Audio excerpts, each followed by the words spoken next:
Hi, Charismatic Catholic. What would you like to talk about today? Hi guys. Hello. Um, Hi. so I guess I wanted to ask a question that I've asked to several, I guess, atheists before, but I'm interested in your answer. The question is, what for you? What would be I'm trying to figure out how to phrase this, the least bad evidence for a God that you've ever been presented? Which God? Just okay. I could adjust it.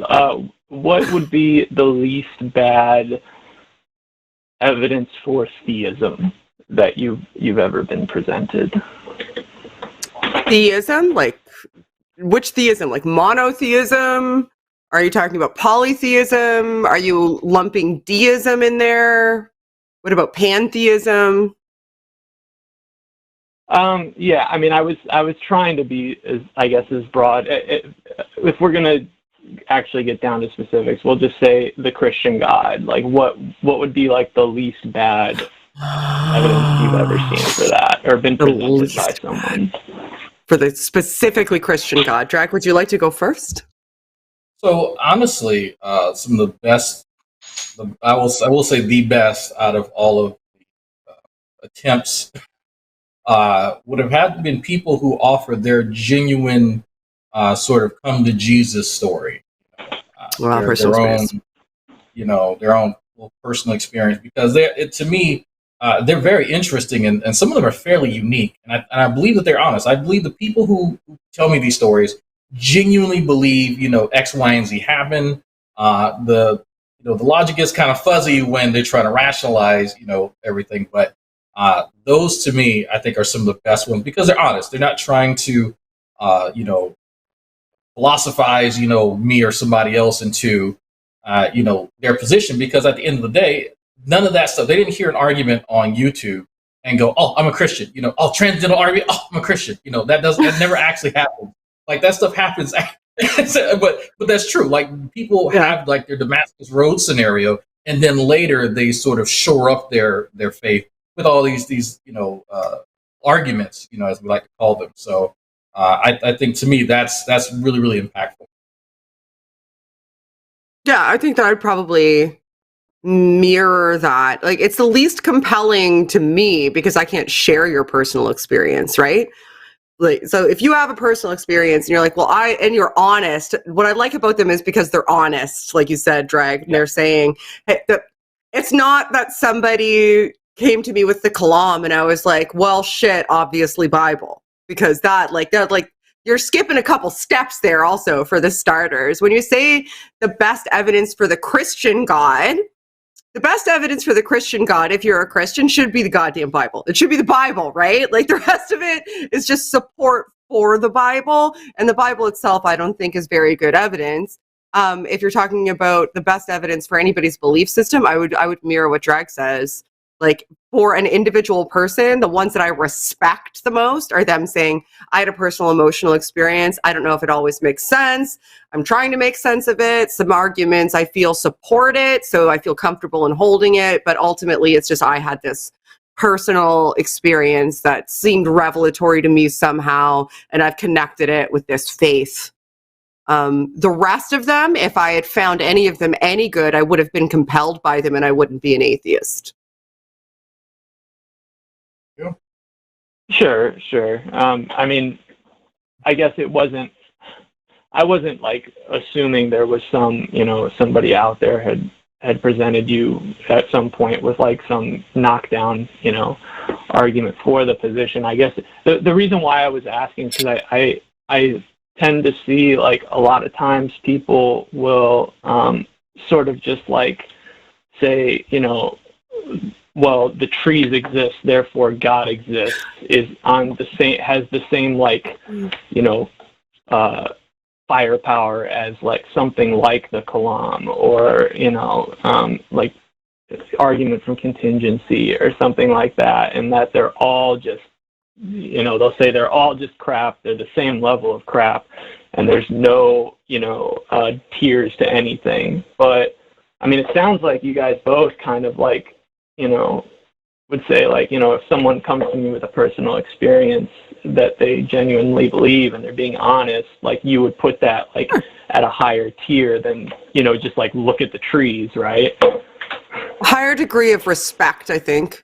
I don't know if it would be a higher tier when it comes to compelling anybody else, because I can't be compelled by your personal experience, right? So it depends on how you're quantifying what tier means in this scenario. Like if you're talking about the intellectual properties of the argument, the look at the trees versus the kalam, obviously the kalam has been debated for millennia, right? So it's going to be something that from an intellectually interesting standpoint, that like as an exercise mentally is something that's more robust than we'll just look around you, beauty exists, right? That's just a subjective argument attributing beauty to being a property of God without any sort of attempt at causal connection or philosophy surrounding it or any sort of like grounding the argument at all. Whereas the kalam, like there's clear premise, conclusion in the kalam.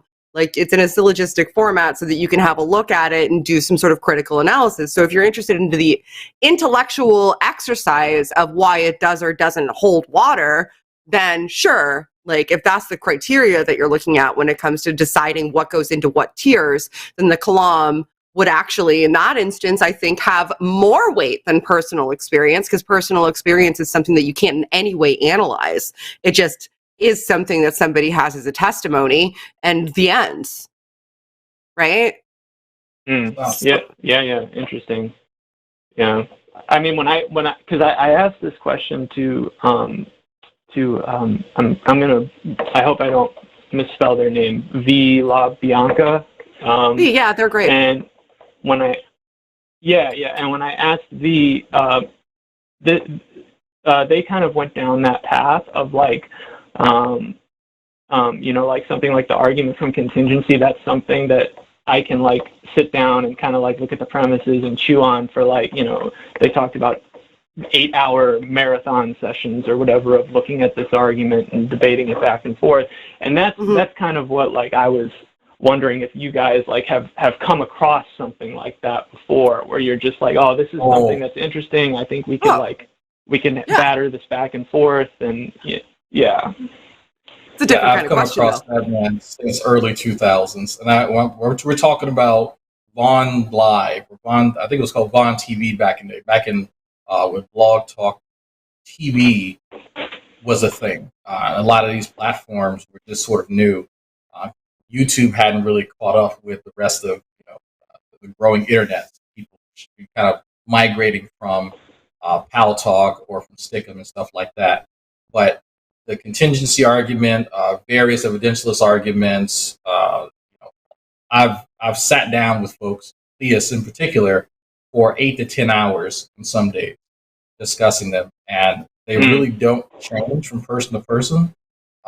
Especially if they come from someone like William Lane Craig or Van Til, or I should say Bonston or something like that. They get recycled. So while some of them are very interesting to discuss, right, just sort of on an academic level, they really tend not to move most people who don't already hold a position. Those of us who are non-believers find it to be an interesting practice to engage in these discussions and discuss their merit. But I can tell you that there's never been a time, even when I was most intrigued by the introduction to precept, was I ever moved to believe that an actual deity existed. Yeah, that one's the least compelling to me. Yeah, it's not even an argument. Like it's the most terrible, annoying. right? Yeah, it's not. No, it's a rhetorical strategy, not actually an argument in any sort of form.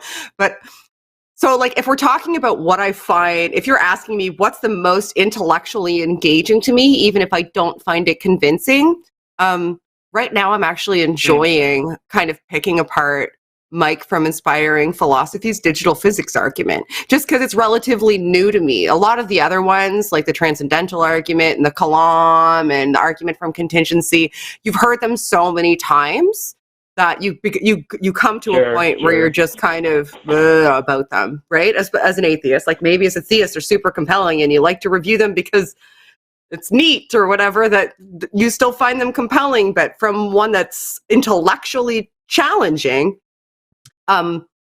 just because it's new to me and isn't something that I've seen before, the digital physics argument, and because it incorporates a component of this anthropomorphizing of conscious states outside of humans or other animals, and attributes it to the universe at large, and then kind of like refines it into a God structure with consciousness and with the same sort of properties that we have consciousness. And I love discussions about consciousness. I think that they're fascinating because it's like something that's still mysterious. So that's one of my favorite ones to delve into, just because it's an interesting intellectual exercise, if that was the question, as I understand it better now. Yeah, I think you actually rephrased it better than probably I initially asked it, and I would agree with you, Mike. The video is, unfortunately, it's he's a really smart dude, right? And so a lot of it, is going over my head. But I'm kind of like, sitting down and trying to invest myself in that right now too. So yeah, I would agree with you. Right. I mean, it's a great endeavor. If you really enjoy the topic, I would implore even if you don't, obviously believe, just check it out. It sounds like Mike's argument is very similar to a few arguments that I've heard in the past. Essentially, where people want to take what we consider the mind or consciousness and remove the substrate, right, which is our tissue, our brain tissue, or another organism tissue, and then just say, okay, consciousness exists outside of that substrate. It's consciousness as a presupposition. And so it's almost like a rehashing, but if he has a new take on it, then by all means. I don't even know if it's a new take. It's just like wrapped in all of this interesting stuff that's like interesting to look at. Like, I don't buy it, obviously, or I would be like, oh, I'm obviously a theist now. It's just, it's essentially consciousness as a presupposition, like consciousness being this substrate that things emerge from, and God being the foundation for that as the initial foundation of conscious. It's really cool as an intellectual exercise if you're interested in this subject matter. If you're not interested in the subject matter, it's not going to be super compelling. And one of the things that frustrates me is that there's people who aren't necessarily even interested in the subject matter who hear academic sounding stuff that's wrapped around the thing they already believe and think to themselves, oh, well, obviously that means that there's academic proof. Like, people are talking in this incredibly complex way about this thing that I already believe. Therefore, thus that's support for the thing that I believe, because big words about thing I believe equal support for thing I believe, where mostly I'm interested in looking at it to kind of pick it apart and go, oh, well, does that fall apart here? Where could that be scrutinized? What does that mean about this thing? Like, it's just an interesting intellectual exercise. Not that I'm a particularly good intellectual. I'm mostly a moron, for the record, but it's interesting. Yeah, I've seen a lot of that, and this in particular, the word I'm looking for, shibboleth. There we go. So people who can use the jargon, who can sort of recite the names of things that aren't in common parlance. We say that they have the shibboleth within a particular field, and so people who sort of come online and you hear all these terms that they're using, I may or may not actually understand what they're saying. And I'm not saying this fits Mike. I've listened to him for quite a bit, and I don't get the feeling that he ever does that. Not too much, but that's what a lot of people sort of key in on. And it doesn't have to be, atheist versus theist, anybody. People hear, if I start talking to Otangelo and he starts talking about chiral compounds, I go, hey, cool, let's talk about stereoisomers. And then he goes, huh? And I'm like, that's the category of what that the broad, I should say, category of what we're talking about, guy. It is stereoisomers, and so that's not a term that he's familiar with because, well, he doesn't study anything. But if I were to just use the jargon of chemists, then it would make it hard for us to have a conversation. And so it just depends. I'm going on a tangent with this, but I was trying my best to fit that in there somehow. But yeah, no, that's I think that yeah, we can have great intellectual discussions and free of jargon, but that also sort of stretch our intellectual muscles, so to speak, if everyone is an honest intellect. Can I ask you a question, Charismatic Catholic? This is just interesting to me. Which argument do you find the most intellectually stimulating, and is it what convinced you?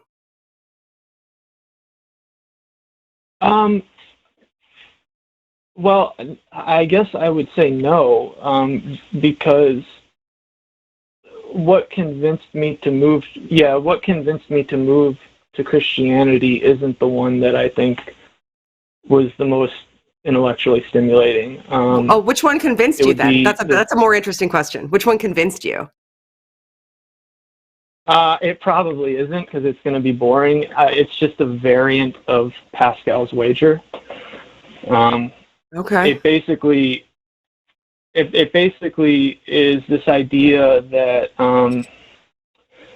Pascal's wager, as it's traditionally like understood, like we're just like saying, essentially like fake it till you make it, right? Like just say you believe, and on the off chance there is a God, then whenever you die, then you'll have gained everything. Whereas if you say you don't believe and you die, you'll have lost everything, right? And I guess the variant on the wager that kind of like convinced me to just invest in Christianity was not necessarily focusing on the belief aspect of it, but instead just focusing on like commitment, religious commitment. So like committing myself to doing things like praying the rosary every day and going to mass once a week, on Sundays, and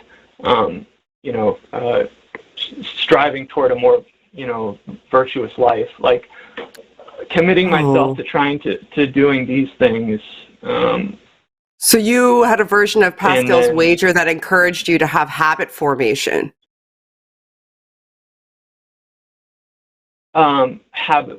I guess that would be a way of describing it. Right. Or, absolutely would be a way of describing it, because if I'm understanding correctly, you're saying that it wasn't, you understand, or at least seem to recognize that you can't just decide to believe something. Like I couldn't just go, you know what, right now I'm just going to decide to believe in God.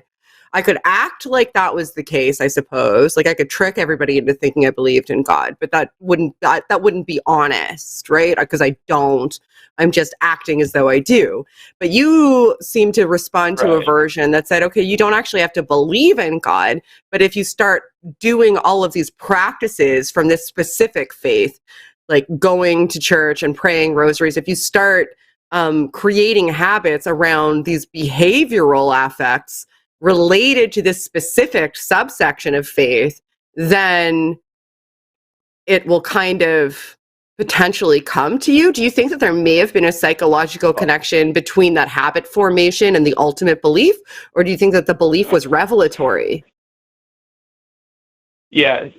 So I guess it would be because if I was at like I know assigning confidence levels, like numerical confidence levels, when we're talking about stuff like this, is kind of wacky. But just for the sake of the conversation, if I said like I was at like a 2% belief that God existed, and then I kind of like followed this track that I was describing, like I could see kind of like the point you're making. But the point is that like I was already moving based on other arguments or testimonies or whatever you have it.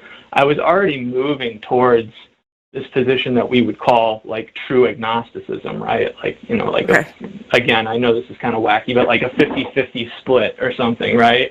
And so once I reached that point, I kind of realized like, okay, like, you're approaching this like agnosticism threshold here, like it's time to like cast your lot in, like, what if you're looking at the religions, like which one do you think makes the most sense, and just go with that.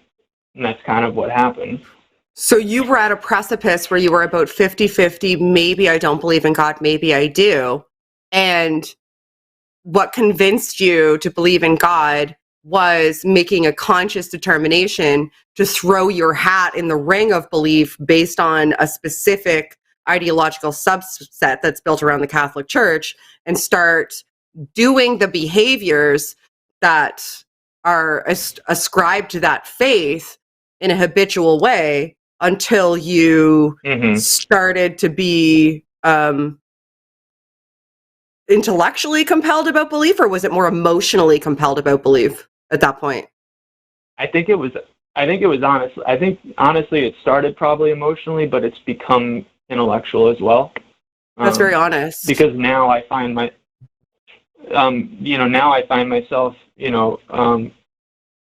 delving in and investing myself in, in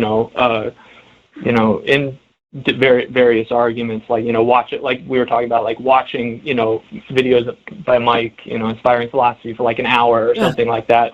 And, actually trying to strengthen my position. Support the emotion. Before that wouldn't have. Yeah, this is what I was talking about earlier, where most people sort of have their own experience, their own real life experience.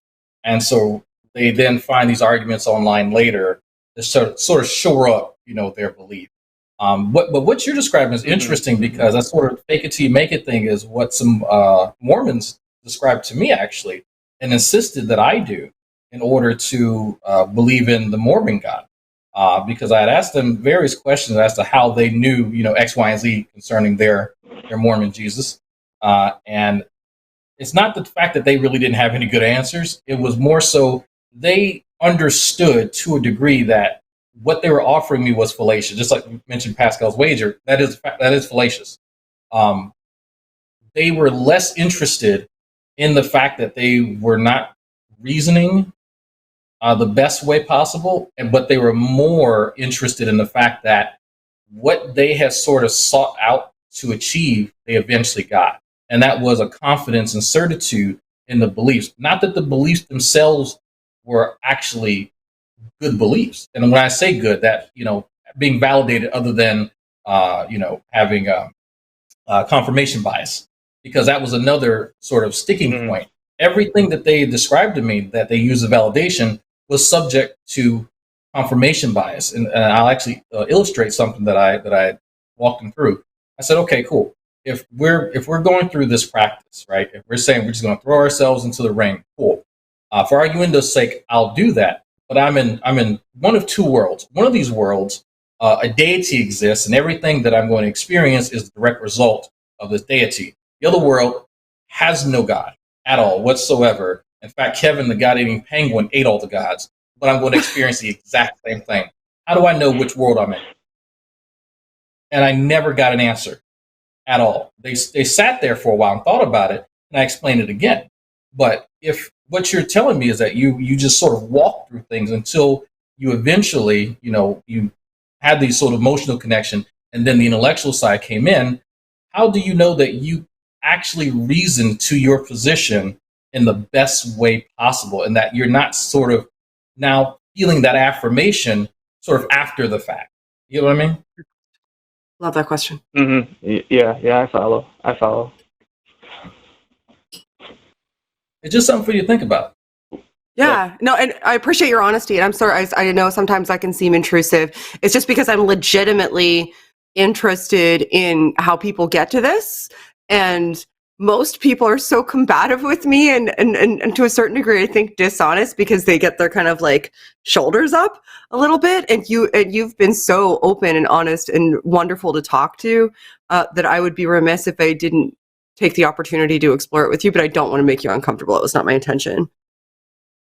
Oh no, I'm happy to talk about it. Yeah, thanks for having me on the show and letting me, share my thoughts. Think about Dragnaught's question though. Like watch back and think about Dragnaught's question because I know it's a big one, but that's kind of what I was getting to, but he articulated it a little bit better than I was.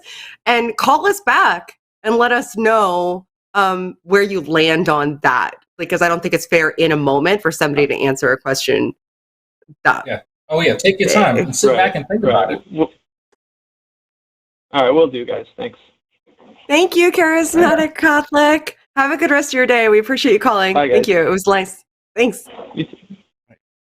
That's so nice. I love talking to Christians who are actually who are just trying to scream. Two great calls in a row. I like this. The third one is going to have to be just. It's going to have to fly off the rails, right? It has to. Yeah, it something. has to.